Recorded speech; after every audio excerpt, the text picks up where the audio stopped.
It's like a David Attenborough film. The fascination of a 50-day-old food forest. Look at this, kids. One day, soon, it will be fertile.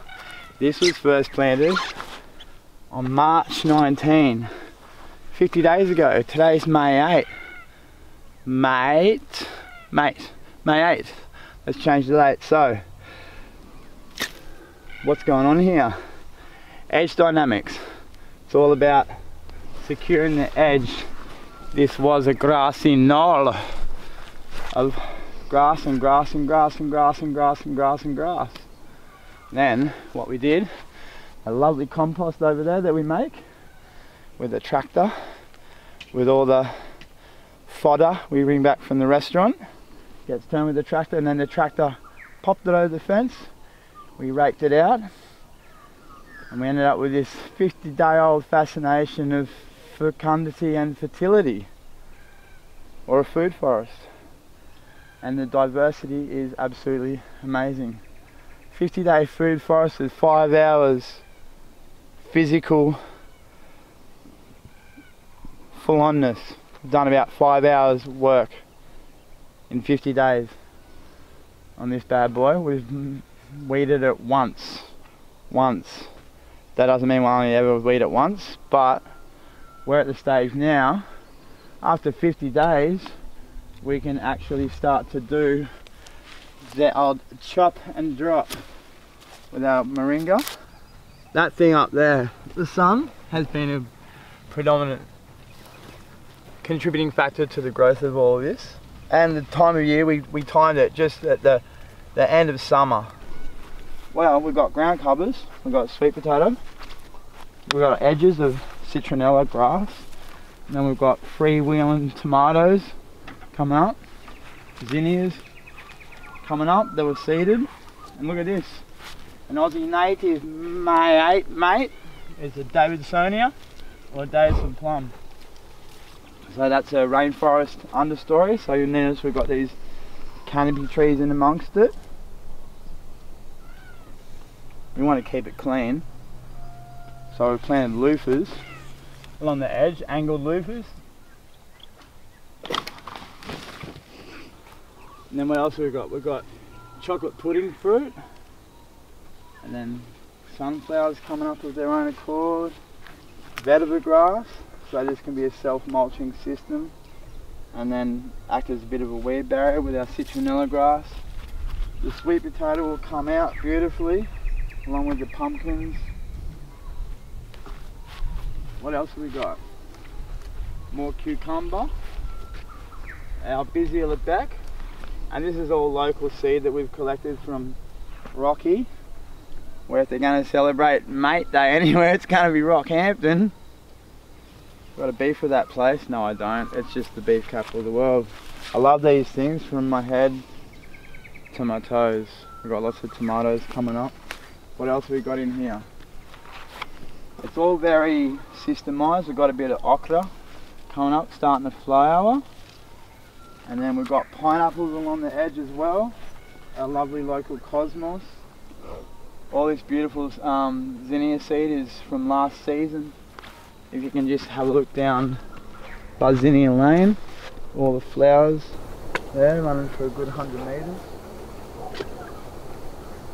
It's all happening down this edge, and here's some of our farm pride and joy from local seed of Rollinia deliciosa. Lovely jubbly, and just in the background it's going to hopefully be bamboo grove very, very soon.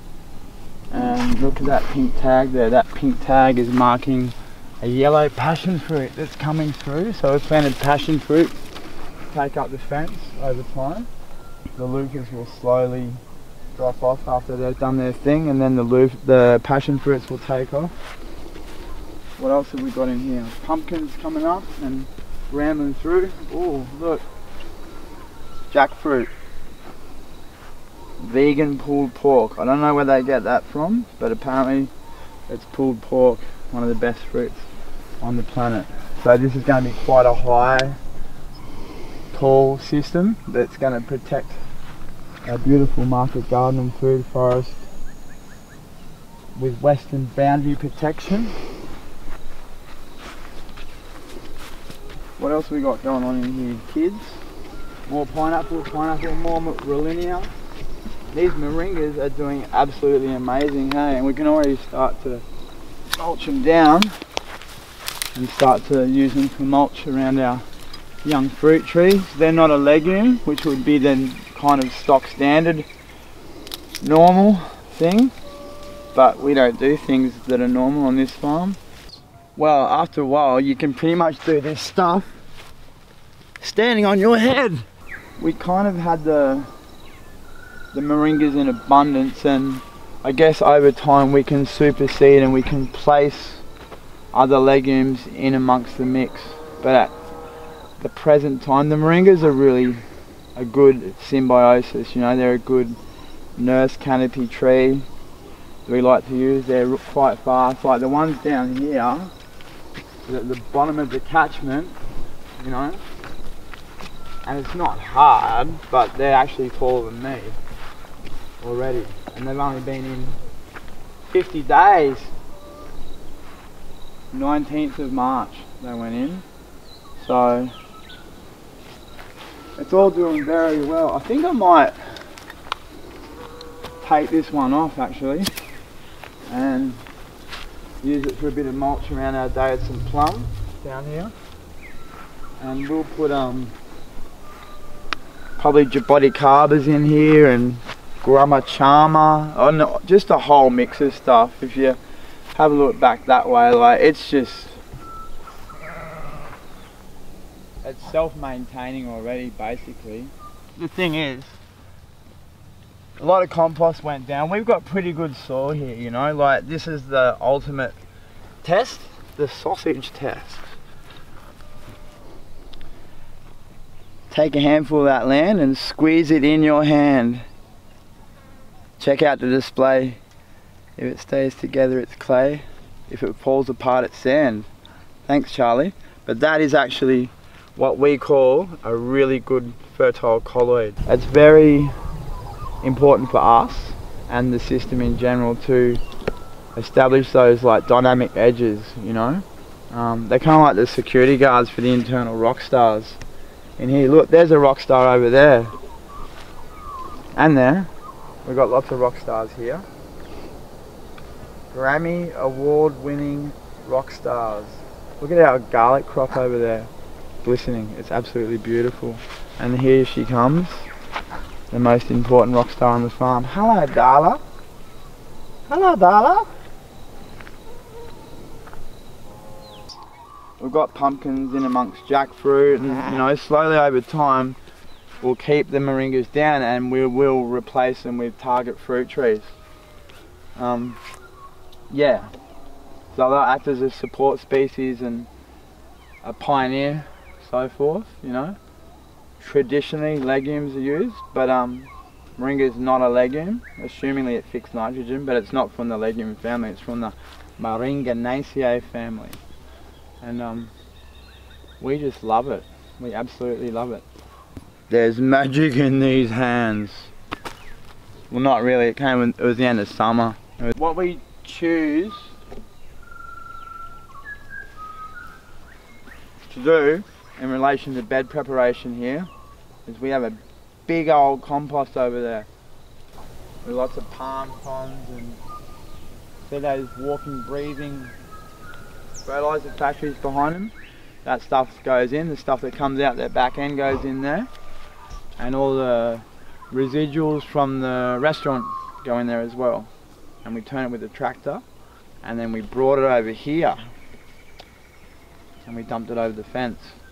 Then we shaped it up like a bunch of artists getting a blank canvas ready.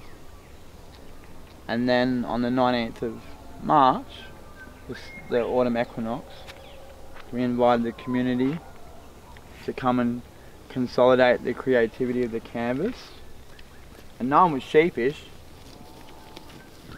about it.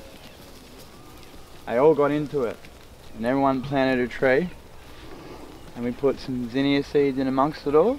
And then over the last 50 days, we've come in very intermittently and added to it with our edges, and our edges of lemongrass and pineapple, all from divisions from the farm or local restaurants. We take them the food, they bring us the food, we get the food back. We got the pineapple heads from town, from Lua, one of our friends that we take our salad mix to, and we've started to establish. And we can see here, like, this is the maintenance process. These guys here are some of the best gardeners on the farm, hey? Let's have a look. We can see that nice secure edge, you know? They're just grazing away and getting their kick of loofah and zinnia and moringa. They're not sheepish about it at all. Yeah, so it's a good little system. Hello, Sophie girl. Sophie's just keeping an eye on things to make sure everything's above board. So this is the integrational systems that we are striving to achieve here. Edge security with integrated animal systems. Look, there's a car. Isn't that cute? Yeah. So slowly over time, you know, this is a good model. Even if I do say so myself, it's a bloody good model, really. You know, we've gone big on Moringa here because Moringa is a miracle. It's a miracle tree. It will pretty much beat anything, any illness. So consequently, we have called this whole area Miracle Lane. Because there's miracle trees and they're on a lane, and that's why it's called Miracle Lane, basically. Because in this game, this permaculture game, it's all about securing the edge. And on our community day for autumn equinox, we invited everyone to come and plant the trees and then put the seeds in between. And I'll give everyone a handful of zinnia seeds, and we're just going to literally do this. I'm really impressed with this edge. Bill Mollison himself gave me the nickname the Edge Monster. Rah! And I reckon this is probably one of my proudest moments in life to see this. 50 days old, like, you know, I love seeing those YouTube videos of 5-year-old food forests. It's like, cop this one, it's 50-day-old food forest. Not bad at all. One day, son, this will all be tropical custard apple.